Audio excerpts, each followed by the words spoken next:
আর বোতলও টোকাইতে হইতো না।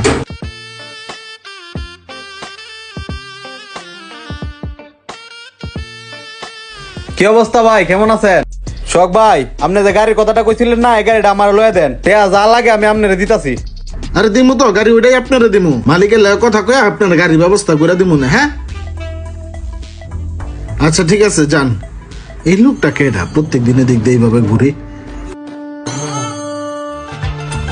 রাস্তাঘাটে আগে কত বোতল পড়া থাকতো, আর এখন বোতলও খুঁজে পাওয়া যায় না।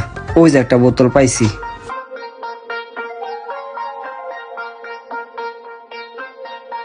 ভাই একটু এদিকে আসেন তো। ভাই একটা কথা বলি, কিছু মনে করেন না। আপনার পোশাক আশাক চলাফেরা দেখা তো মনে হইতাছে না যে আপনি এই কাজ করে খান। কেন করেন ভাই টোকাইগিরি? কি বলবো ভাই, আমার উপরে হয়তো আপনারা দেখতেছেন ফিটফাট, কিন্তু ভাই আমার ভিতরটা আসলে একটা সদরঘাট, দেখলে বোঝা যায় না। ভাই আমি একটা ছোট চাকরি করি।